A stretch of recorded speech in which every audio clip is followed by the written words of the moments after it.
This is Cinna with Miscellaneous Design Studio, and today we're going to walk through the tubular cast on with waste yarn.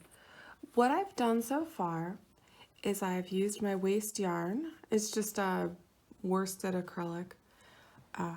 It doesn't really matter. I used a nice high contrast with my project yarn, so it's easy to see when we clip later. So what I did was I cast on 60 stitches in any method of your choosing. So I suggest the fastest cast on. I used a slingshot cast on. It doesn't make the neatest edge, and your first couple rows kind of look like hot trash, but it doesn't matter because once we get our 1x1 ribbing established, we're just gonna take all this light purple off, so it doesn't matter what it looks like. After I cast on my 60 stitches, I purled 3 rounds with my waste yarn, and then I went ahead and clipped that. It doesn't matter how long of a tail you leave because we're going to take it out anyway. And then I purled 3 rounds with my project yarn. As you can see, I'm holding a fingering weight double, and these are my size 6 needles. So what we're going to do is we're going to put in a stitch marker to denote the beginning of our round. So we are going to start by purling the first stitch. So it's the first stitch right here.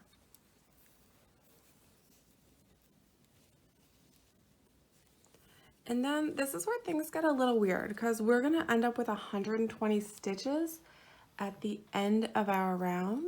So what we're going to do is we're going to drop down to that first purl bump, and we're going to insert our needle into it, our right needle. We're going to go from right to left, and we're going to pick it up. Then we're going to place it on our left needle. And with our yarn held back, we're going to knit that. And then we bring our yarn forward and we purl the next stitch off the needle. And we bring our yarn back. And we pick up this knit stitch, place it on the left-hand needle, and knit it. And we're going to do that all the way around. So we purl the stitches that are already established.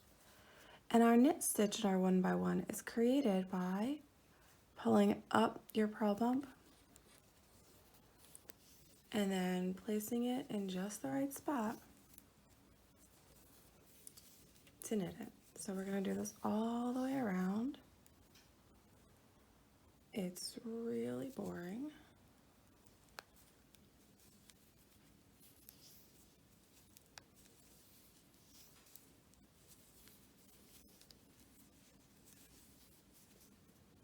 And we have to make sure we bring our yarn to the back.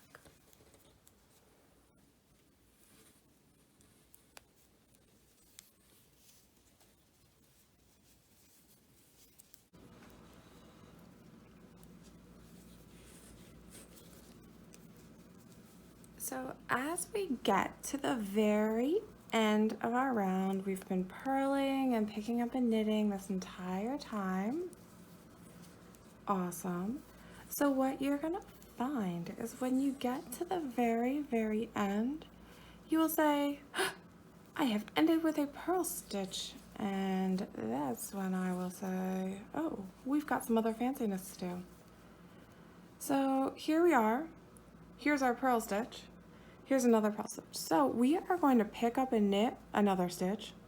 And so we're gonna bring our yarn back. And we're gonna move our beginning of round marker so that this knit stitch we're gonna make, which is gonna be from right here. So it's gonna be this in-between stitch. So here's your last purl stitch. It's pulled apart a little bit, and here's your first purl stitch. So we're gonna pick this guy up right here. We're gonna place him on our needle. And we're gonna go ahead and knit him, and we are back at the very beginning. So then we're gonna work our 1x1 rib for as many rounds as we need. And then we'll come back and I'll show you how to take it apart.